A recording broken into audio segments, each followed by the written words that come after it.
और यहाँ पे बैठे वाइस प्रेसिडेंट साहबान, district president, general secretaries, party के सारे सीनियर। जैसा कि मैंने पहले भी बात की यहाँ पे कि पंडित जवाहरलाल नेहरू जी, जिन्होंने अपनी पूरी जिंदगी एक बहुत बड़ी स्ट्रगल, जो प्राइम मिनिस्टर बनने का मौका मिला और प्राइम मिनिस्टर पहला बनने के बाद उनकी जो काबीना थी वो एक पावरफुल लोगों की काबीना थी। उसको माना जाता है, तस्लीम किया जाता है, डेमोक्रेसी हमारी जो है पूरी वर्ल्ड में मानी जाती है। वो उस आईन, जो आईन हमारे बाबा राव अम्बेडकर ने हमें दिया, और उसमें भी एक बहुत बड़ा क्रेडिट जवाहरलाल नेहरू जी को जाता है, जिन्होंने बाबा राव अम्बेडकर जैसे काबिल तरीन आदमी को लॉ मिनिस्टर चुना। और आज अखंड भारत की बात होती है, दोनों सरदार पटेल जी और पंडित जवाहरलाल नेहरू की जो कोऑर्डिनेशन आपस में, उस कोऑर्डिनेशन का नतीजा है आज अखंड भारत। आज पूरा हिंदुस्तान जुड़ा होगा और कांग्रेस के 70 साल में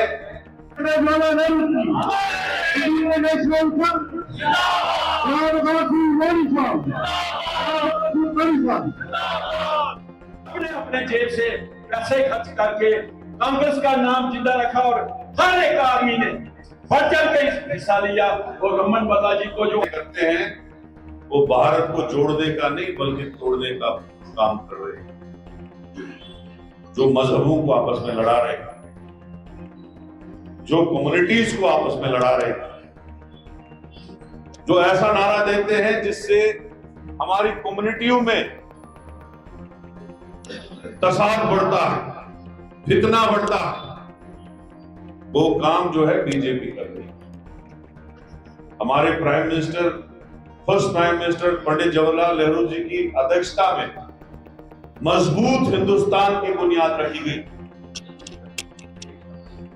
क्योंकि जब आप किसी चीज की बुनियाद अच्छी डालोगे, चाहे वो इमारत हो, चाहे वो पुल हो, चाहे वो सरकार हो, वो सरकार आगे बढ़ती है। जो मजबूत बुनियाद डाली गई पंडित जवाहरलाल नेहरू जी के टाइम में, इस मजबूत हिंदुस्तान की, चाहे आईआईएम बने, आईआईटी शुरू हुए, एम्स शुरू हुए, बड़े बड़े पुल शुरू हुए, रेलवे का एक्सपेंशन हुआ, एयरपोर्ट्स का एक्सपेंशन हुआ, यूनिवर्सिटीज की एक्सपेंशन शुरू हो गई, हमारी इकोनॉमी आगे बढ़ी, हमारा फौज जो है, हमारी मिलिट्री जो है, उसको पावरफुल बनाया गया। आज दुनिया की चौथी बड़ी मिलिट्री पावर हिंदुस्तान है और वो कांग्रेस ने बनाया, बीजेपी ने नहीं बनाया। क्योंकि जब मनमोहन सिंह की सरकार थी तब ही हमारी जो गवर्नमेंट थी वो दुनिया की चौथी बड़ी पावरफुल मिलिट्री पावर थी हमारी, और उसके बाद अभी भी चौथी पावर। मोदी जी और ये जो शाह और ये सारे लोग हैं जो बोलते हमने बड़ा किया,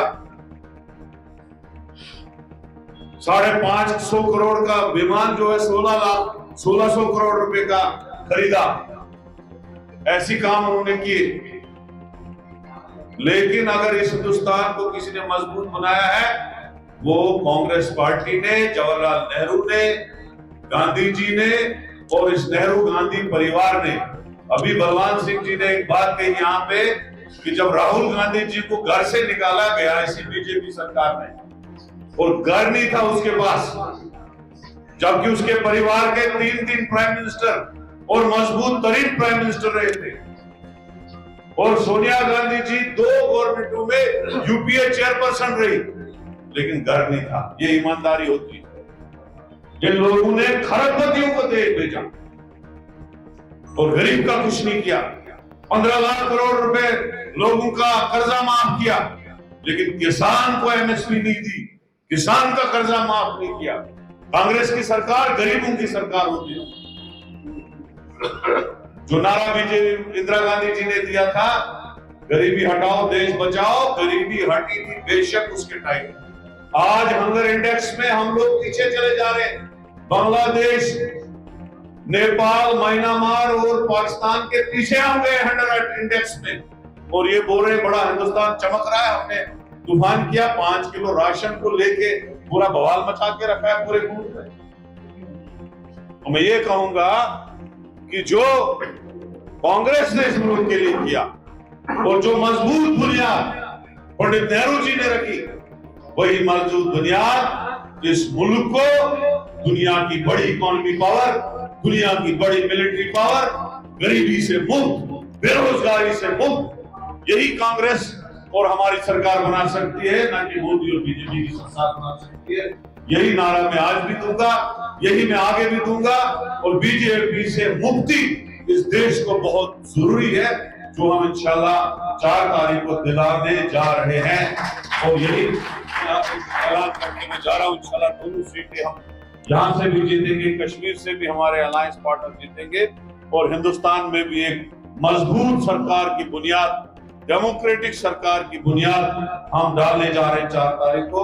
इन्हीं अल्फाज से मैं आपसे इजाजत दूंगा। धन्यवाद, जय हिंद, जय भारत।